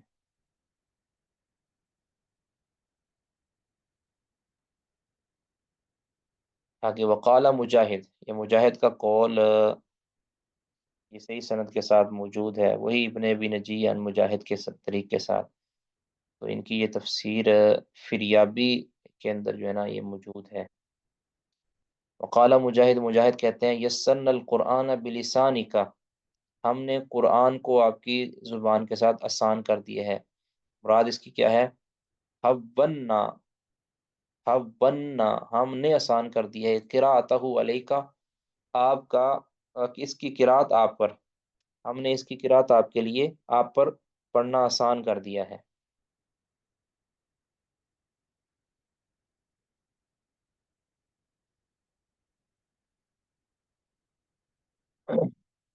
وقال ماتارون الوراق، ماتارون الوراق، مطر وراق، اس کا یہ بھی ثابت ہے اثر۔ کہتے ہیں وَلَقَدْ يَسَّرْنَا الْقُرْآنَ لِلذِّكْرِ فَهَلْ مِن مُدَّكِرٍ، اس کا معنی کرتے ہیں فَهَلْ مِن مُدَّكِرٍ کا، قال کہتے ہیں هَلْ مِن طَالِبِ عِلْمٍ، کیا کوئی علم کو طلب کرنے والا ہے، فَيُعَانَ عَلَيْهِ، کہ اس کی مدد کی جائے، فَيُعَانَ عَلَيْهِ، اس کی مدد کی جائے، علیہ اس طلب علم پر، یعنی کو قرآن سے علم حاصل کرنے والا ہے کہ اس کی مدد کی جائے، ٹھیک ہے، یعنی گویا کوئی انسان کوشش کرتا ہے کسی بھی کام کرنے کی تو اس کے لیے اللہ تعالیٰ پھر آسانیاں پیدا کر دیتا ہے، اس کے لیے اس کو تھوڑی کوشش وہ کرے، اپنی عادت بنانے کی کوشش کرے تو اللہ تعالیٰ اس کے لیے پھر اس کوشش کی وجہ سے اس کے لیے وہ عمل آسان کر دیتا ہے۔ اب اگر مثال ایک شخص ساری زندگی بے نمازی رہا، وہ کوشش کرے، عزم الجزم کرے، نمازیں پڑھنے کی کوشش کرے تو اللہ تعالیٰ اس کے لیے نمازیں پڑھنا آسان کر دے گا۔ اس طرح یہ ایک ہے کہ ایک شخص جس کے لیے تہجد میں اٹھنا بہت مشکل ہوتا ہے، اگر وہ کوشش کرے آہستہ آہستہ آہستہ تو اللہ تعالیٰ اس کی فطرت اور جو ہے نا آسانی اس کے لیے بنا دے گا، اس کو تہجد میں اٹھنا آسان لگے گا۔ ایک انسان جو عام روٹین میں قرآن پاک کی تلاوت نہیں کرتا، ٹھیک ہے، اب وہ کوشش شروع کر دے روزانہ کی روٹین کے اوپر اپنے آپ کو پوری طرح تیار کرے تو اللہ تعالیٰ اس کے لیے قرآن پاک کو پڑھنا آسان کر دیتا ہے۔ ایک شخص جو بہانے مارتا ہے کہ میری دکان سے ٹائم نہیں لگتا مجھے نماز پڑھنے کے لیے، اگر وہ کوشش تو کرے نا، 1 2 دن 4 دن 5 دن جو ہے نا کوشش کرے گا، تو اس کو پھر ٹائم لگنے لگ جائے گا. یعنی جو بھی کوشش کرے گا، اللہ تعالیٰ اس کے لیے میسر کر دے گا، اس کے لیے مہیا تیار کر دے گا اس کے لیے وہ عمل. تو اسی سے مطر وراق کہتے ہیں حال من طالب علم، کہ کیا کوئی قرآن پاک کا علم طلب کرنے والا ہے، فیعان علیہ، کہ اس پر مدد کی جائے، اس طلب علم پر اس کی مدد ہیلپ کی جائے.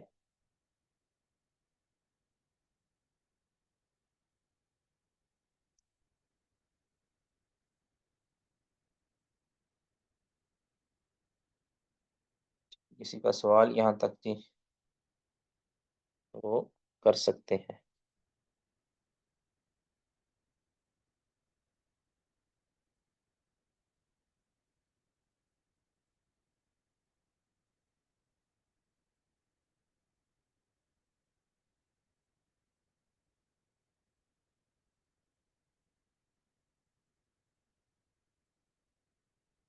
یہ جو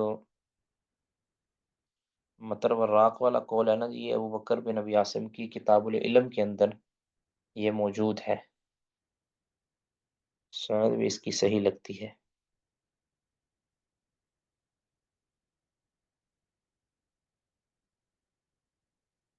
جی پڑھیں جی.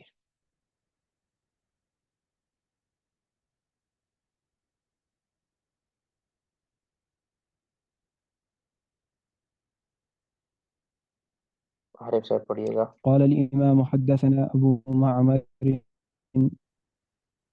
السلام جی پڑھیے گا. قال قال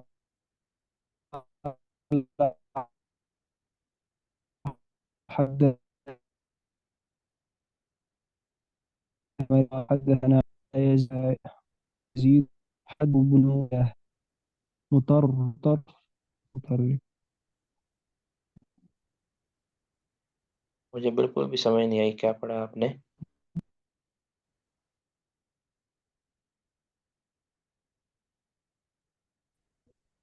الراكي مضيف بن عبد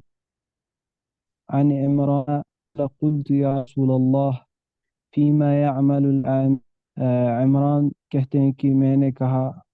اے اللہ کے رسول صلی اللہ علیہ وسلم کس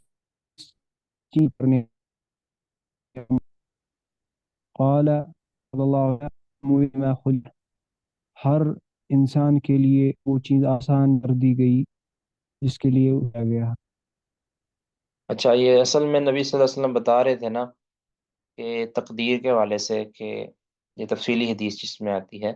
تقدیر کے حوالے سے بتا دیے گا کہ جو شخص جنت میں جانا ہے، جس نے دوزخ میں جانا ہے، اللہ تعالیٰ نے سارا کچھ پہلے ہی لکھ دیا ہے،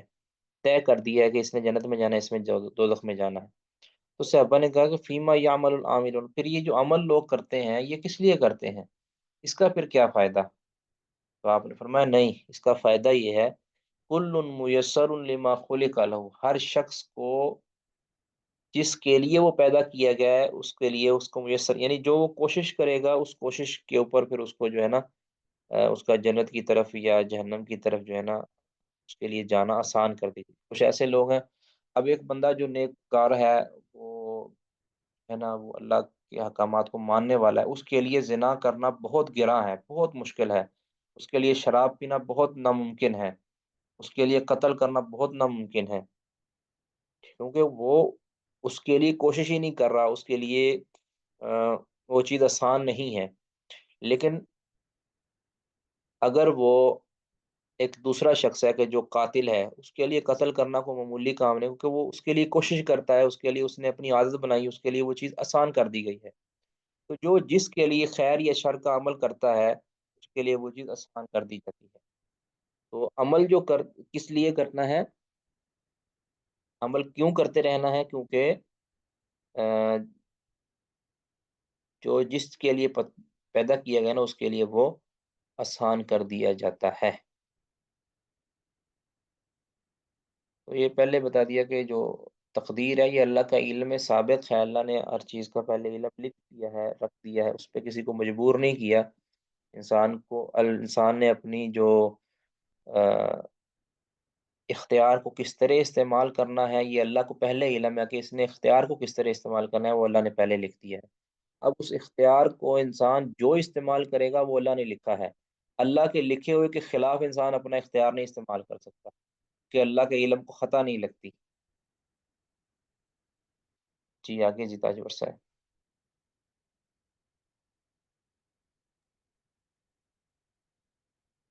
قال الإمام حدثنا محمد بن بشار قال حدثنا غندر قال حدثنا شعبة عن منصور والأعمش سمع سعد بن عبيدة عن أبي عبد الرحمن عن علي رضي الله عنه عن النبي صلى الله عليه وسلم أنه كان في جنازة فأخذه فجعل ينكت في الأرض۔ نبی اکرم صلی اللہ علیہ وسلم ایک جنازے میں تھے تو انہوں نے ایک چھڑی، ایک لکڑی اٹھائی اور اس کے ذریعے زمین کریدنے لگے۔ فقال، اور پھر کہا، ما منکم من احد الا کتب مقعده من النار او من الجنہ، تم میں سے کوئی ایک، جو بھی کوئی ایک ہے، اس کی لکھی گئی ہے جگہ جہنم میں یا جنت میں۔ قالوا الا نتکل، تو صحابہ کرام نے کہا پھر ہم اسی پہ مطلب اعتبار نہ کر لیں، اسی پہ بھروسہ نہ کر لیں، اعتماد نہ یعنی کر ہم لیں۔ عمل کرنا چھوڑ نہ دیں، قال اعملوا فکل، یعنی ہم عمل کرنا چھوڑ نہ دیں جب ہمارا جنت یا جہنم میں ٹھکانہ جو لکھ دیا گیا ہے، پھر ہمیں عمل کرنے کا کیا فائدہ؟ اللہ تعالیٰ نے، اللہ کے نبی نے فرمایا کہ نہیں، عمل کرو، اعملوا، عمل کرتے رہو، فکل میسر، ہر ایک کو میسر کر دیا جاتا ہے، یعنی اس کے لیے جنت کی طرف جانا یہ میسر کر دیا جاتا ہے۔ عمل کر، تمہارا کام ہے عمل کرنا، پھر آگے اس عمل کی وجہ سے تم کس طرف جانے والے ہو یہ اللہ رب العزت تمہارے لیے آسان کر دے۔ فَأَمَّا مَنْ أَعْطَى وَاتَّقَى، اس کی آگے تفصیلی ہے نا، فَأَمَّا مَنْ أَعْطَى وَاتَّقَى وَصَدَّقَ بِالْحُسْنَى فَسَنُيَسِّرُهُ لِلْيُسْرَى وَأَمَّا مَنْ بَخِلَ وَاسْتَغْنَى كَذَّبَ بِالْحُسْنَى فَسَنُيَسِّرُهُ لِلْعُسْرَى، یعنی جو بخل کیے بغیر اللہ کی راہ میں دیتا رہا، تقوی اختیار کرتا رہا، اور اس نے اچھائی یعنی کلمہ طیبہ کی تصدیق کی ہوگی، تو اللہ تعالیٰ اس کے لیے اس یسرا کو آسان کر دے گا، نیکی کو آسان کر دے گا۔ اور جس نے اس کے مد مقابل اس کے برعکس عمل کیا، من بخیلا، جس نے بخل کیا، وستغنا، اور بے پرواہ ہو گیا، لاپرواہی اس نے اختیار کی، کذب بالحسنی، اور اس نے اچھائی کا انکار کر دیا، تکذیب کر دی، تو فسنیسرہ للعسرى، تو ہم اس کے لیے تنگی کو میسر کر دیں گے، یعنی اس کے لیے برائی کو آسان کر دیں گے۔ تو یہ دونوں جو حدیثیں ہم نے پڑھی ہیں، اس میں جو ہے نا کل میسر، یہ ہمارا محل شاہد ہے۔ اور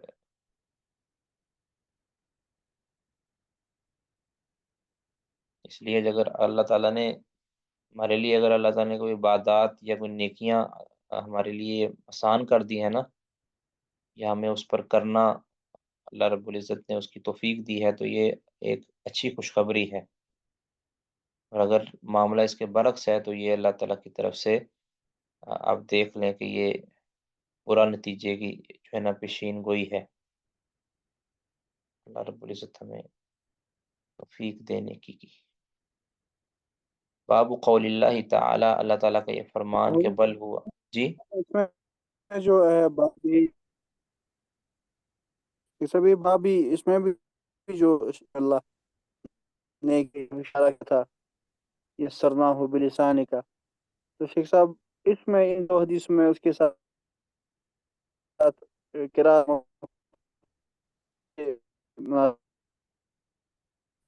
یہ صرف جو ہے نا یہ ابن حجر رحمہ اللہ جو کہتے ہیں کہ اس میں جو مطابقت ہے نا، صرف اور صرف یہ یسر کی ہے،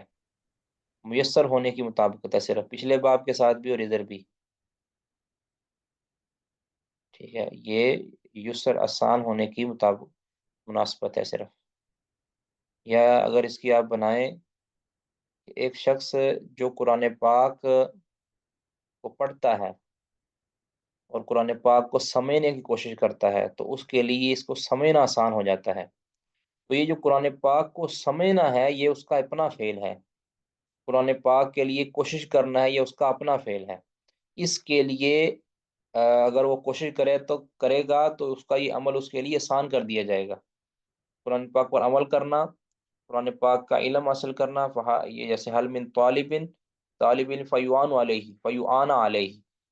تو یہ بھی آپ اس سے جو ہے نا اس کا، لیکن ابن حجر رحمہ اللہ نے جو صرف یہی کہا ہے کہ اس کی مطابقت جو ہے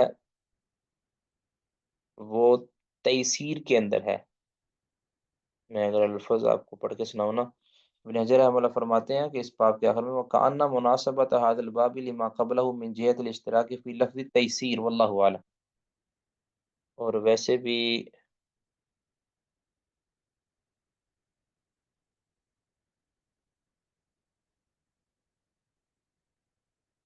جی، تو اس کو آپ تو آپ پہلے ہم نے پڑھا ہوا ہے نا کہ جو ابواب ہوتے ہیں نا اس کے ماتحت جو حدیثیں امام بخاری لے کر آتے ہیں، یعنی جو ترجمہ سوری جو عنوان ہوتے ہیں اس کے ماتحت جو حدیث آتی ہیں ان کا ضروری نہیں ہوتا کہ کل عنوان کے ساتھ اس کی مطابقت ہو، ایک جز کے ساتھ بھی مطابقت ہو جو ہے نا ہو سکتی ہے۔ اس اوقات امام بخاری رحمہ اللہ جو پورے عنوان کے اندر جو باتیں ہوتی ہیں وہ اضافی ذکر کر دیتے ہیں، ٹھیک ہے، جبکہ اس کے نیچے جو حدیث لے کر آتے ہیں اس کا تعلق صرف ایک جز کے ساتھ ہوتا ہے، یہ ممکن ہے۔ باب قول اللہ تعالی، اللہ تعالیٰ کا فرمان بل ہوا قرآن مجید فی لوح محفوظ، بلکہ یہ تو قرآن ہے معزز، عظمت والا یہ قرآن ہے، فی لوح محفوظ جو لوح محفوظ کے اندر ہے، لوح محفوظ میں لکھا ہوا ہے۔ اب چند لغوی تحلیلیں ہیں ادھر، والطور وکتاب مستور، کتاب مستور قتادہ کہتے ہیں، قتادہ کا یہ قول صحیح سند کے ساتھ ثابت ہے۔ جی، یہ قتادہ کا قول آپ کو جناب جی ابن حجر رحمہ اللہ فرماتے ہیں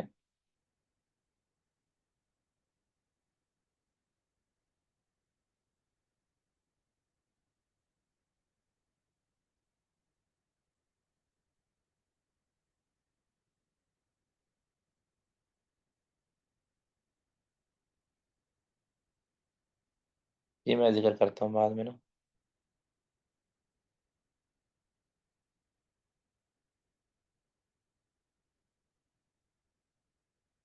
جی، فی لوح محفوظ ہو گیا، والطور وکتاب مستور، قال قتادہ کہتے ہیں مکتوب، یعنی مستور کا مطلب کیا ہے؟ مکتوب۔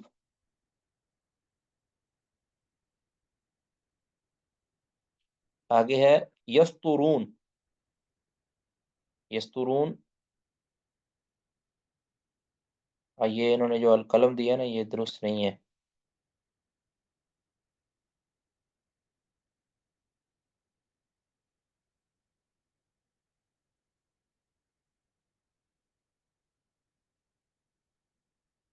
نہیں، والقلم وما یسترون، ٹھیک ہے۔ اچھا یہ ہے نا جو بل ہوا قرآن مجید فی لوح محفوظ، تو ہوا سے مراد یہاں قرآن ہے، قرآن کی طرف یہ لوٹتی ہے نا ضمیر، یہ یعنی جو پیچھے ذکر جس کا ہوا ہے قرآن مجید، یہ عظمت والا قرآن ہے، فی لوح محفوظ، یہ لوح محفوظ ہے، یعنی اللہ کے پاس جو لوح محفوظ ہے اس کے اندر یہ لکھا ہوا ہے۔ والطور و کتاب مستور، طور تو پہاڑ ہے مشہور، اور مستور کا مطلب ہے مکتوب، یعنی اس کو لکھا گیا ہے، سطروں کے اندر لکھا گیا ہے، یہ سطروں سے ماخوذ ہے نا مستور کا لفظ، سطر سے، تو کیونکہ کتاب کو سطروں کی صورت میں لکھا جاتا ہے تو کیا اس کو مستور کا لفظ اس کے اوپر بول دیا گیا ہے۔ اب اس کتاب مستور سے مراد کیا ہے؟ تو یا تو اس سے لوح محفوظ مراد ہے یا پھر اس سے مراد قرآن پاک ہے کہ جس کو لوح محفوظ میں لکھا گیا ہے۔ جیسے آتا ہے نا سورۃ طور کے اندر کہ وہ کتاب مستور فی رق منشور، ٹھیک ہے۔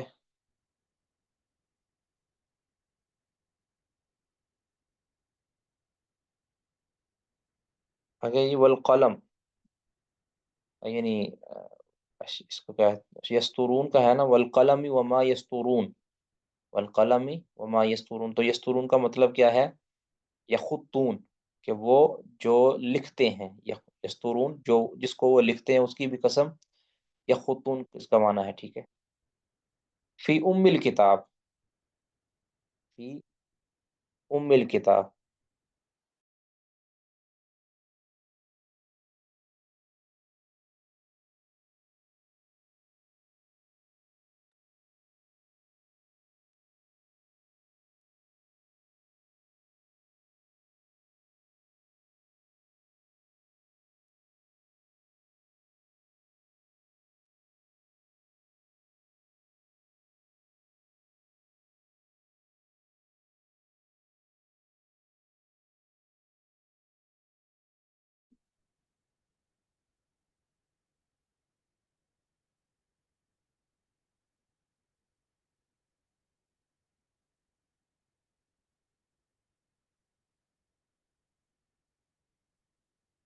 جی۔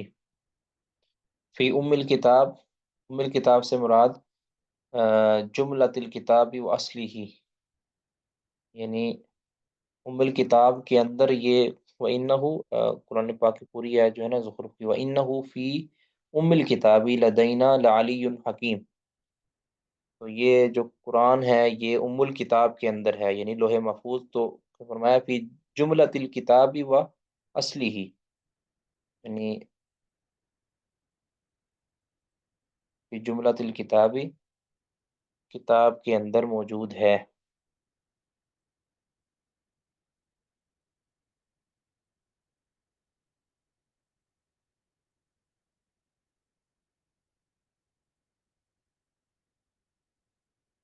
جملۃ الکتابی مجموعی کتاب کے اندر، و ام الکتابی اور اصل کتاب کے اندر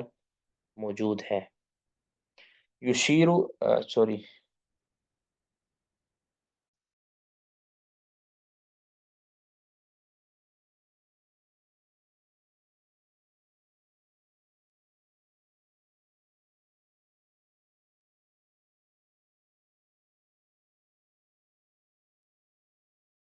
تو ما یلفظ، یہ صورت قاف کی ہے، ما یلفظ من قول الا لدیہ رقیب عتید، تو جو بھی انسان قول زبان سے نکالتا ہے مگر اس کے پاس جو بھی نکالتا ہے تو اس کے پاس نگہبان حاضر ہوتے ہیں۔ تو اس کا ترجمہ امام بخاری رحمہ اللہ کیا کرتے ہیں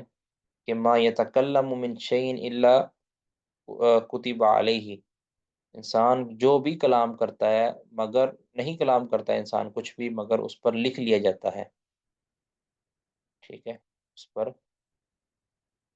لکھ لیا جاتا ہے۔ تو جو بھی یعنی مراد، چاہے نیکی کی بات ہو چاہے وہ برائی کی بات ہو، کوئی خیر شر کی جو بھی ہوتا ہے نا اس کو، بلکہ کوئی مباح یا جائز کام بات بھی ہو اس کو بھی لکھ لیا جاتا ہے۔ مثال کو بندہ کہے کہ میں نے کھانا کھایا، میں نے پانی پیا، میں نہایا، یہ باتیں جو جائز باتیں ہیں، مباح ہیں، جس کے اندر خیر یا شر نہیں ہے، یہ بھی انسان کی لکھ لی جاتی۔ جو بھی کلام کرتا ہے نا، من شعین، جو بھی عام ہے، جو بھی انسان کلام کرتا ہے شر کی یا خیر کی بات اللہ تعالیٰ، اللہ کے فرشتے اس کو لکھ لیتے ہیں۔ وقال ابن عباس، ابن عباس کہتے ہیں یکتب الخیر والشر، یا یکتب الخیر والشر، کہ وہ فرشتہ لکھ لیتا ہے اس کی اچھی بات بھی اور بری بات بھی، یا یکتب الخیر والشر دونوں ہو سکتے ہیں۔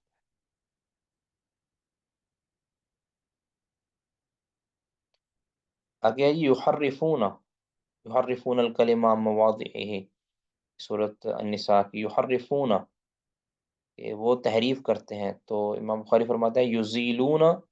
کہ وہ اس کو زائل کر دیتے ہیں، یزیلون، اس کو ہٹا دیتے ہیں، اس کو پہلو تہی اس کے ساتھ کر دیتے ہیں، اس کو یعنی اس کی اصل مقام سے ہٹا دیتے ہیں، یزیلون اس کو ہٹا دیتے ہیں۔ ولیس احد یزیل لفظ کتاب من کتب اللہ عز وجل، کہتے ہیں کوئی شخص ایسا نہیں ہے کہ جو اللہ کی کتاب میں سے کسی بھی کتاب کا لفظ بھی زائل کر سکتا ہو۔ وَلَكِنَّهُمْ يُحَرِّفُونَهُ، لیکن وہ اس کی تحریف کر دیتے تھے، وَيَتَأَوَّلُونَهُ عَلَى غَيْرِ تَأْوِيلِهِ، اس کا وہ معنی بیان کرتے تھے جو اس کا معنی نہیں ہوتا تھا۔ تو امام بخاری یہاں سے شاید امام بخاری رحمہ اللہ یعنی ظاہر یہ ہوتا ہے کہ امام بخاری شاید تحریف لفظی کے قائل نہیں ہے کہ تحریف لفظی کوئی نہیں کر سکتا، جبکہ ایسا نہیں ہے۔ یہ امام بخاری فرماتے ہیں عام طور پہ جو ہے نا قرآن پاک یا دیگر کتابوں کی تحریف لفظی نہیں کی جاتی، عام طور پر جو بھی کیا جاتا ہے عام طور پہ جو ہے نا اس کی تعریف معنوی ہی کی جاتی ہے، ورنہ واضح طور پر یہ تو متواتر کی حد تک جو ہے نا ثابت ہے کہ اہل کتاب نے تورات و انجیل کے اندر جہاں پہ تحریف معنوی کی ہے وہاں پہ تحریف لفظی بھی کی ہے، چونکہ تحریف لفظی کا جو معاملہ ہے وہ کم ہے، تحریف معنوی زیادہ کی گئی ہے، اس لیے امام بخاری رحمہ اللہ نے سب پر جو ہے نا وہ کل کا لفظ بول دیا ہے کہ کوئی بھی نہیں کرتا۔ مطلب یہ آسان نہیں ہے اتنا کہ کتاب کے لفظ کو بدل دینا، یعنی کوئی تورات انجیل کے لفظ کو بدل دے تو یہ اتنی جلدی اس کو قبول نہیں کیا جائے گا، ہاں معنی کو بدلا جاتا تھا۔ تو یہی بلکہ بعض نے تو امام بخاری کی اس بات پر نکیر بھی کی ہے کہ انہوں نے یہ بات کیوں کی، بعض نے کہا بھی نہیں، امام بخاری رحمہ اللہ نے کسی اور سینس میں بات کی ہے کہ بھی اتنا آسانی سے جو ہے نا وہ تحریف لفظی نہیں کی جا سکتی اللہ کی کسی کتاب کی، یعنی سابقہ کتابوں میں سے قرآن میں تو کوئی تحریف لفظی کر ہی نہیں سکتا نا، اس کو تو بالکل بھی قبول نہیں، یعنی پہلی کتابوں کے اندر بھی تحریف لفظی اتنی آسانی سے نہیں قبول کی جاتی تھی، تحریف معنوی کے ذریعے تحریف لفظی کی جاتی، تو پھر وہ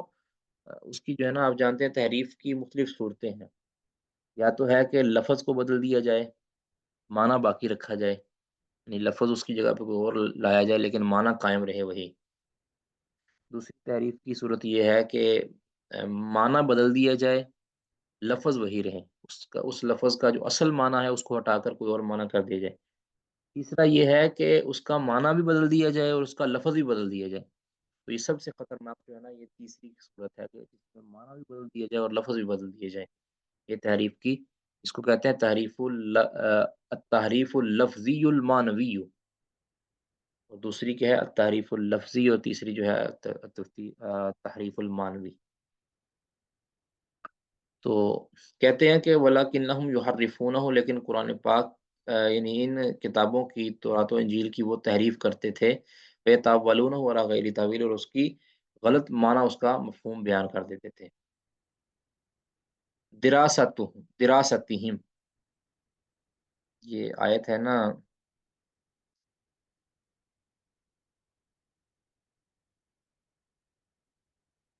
ہاں جی، وَإِن كُنَّا عَن دِرَاسَتِهِمْ لَغَافِلِينَ، اور نہیں ہے ہم ان کے دراسہ سے غافل، دراسہ کا مطلب تلاوتہم، ٹھیک ہے، دراسہ کا مطلب یہاں کیا ہے تلاوتہم۔ واعیہ، تائیہ اذن واعیہ، سورۃ الحاقہ 12 نمبر آیت، وتائیہ اذن واعیہ، تائیہ کا معنی ہے حفاظت کرنا، یاد کرنا، واعیہ اذن واعیہ حافظہ، یعنی اذن حافظہ، اس کو جو ہے نا محفوظ کرتے ہیں، حفاظت کرنے والے کان، اذن واعیہ، واعیہ کا مطلب پھر حافظہ ہے، اور تائیہ تحفظها، تائیہ کا معنی کیا کیا ہے تحفظها،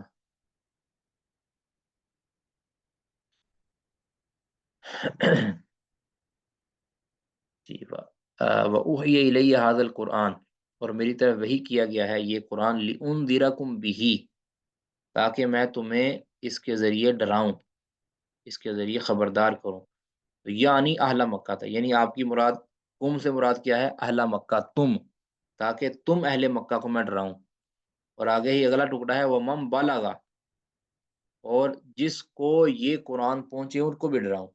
وَمَن بَلَغَ، اور جس کو یہ قرآن پہنچے،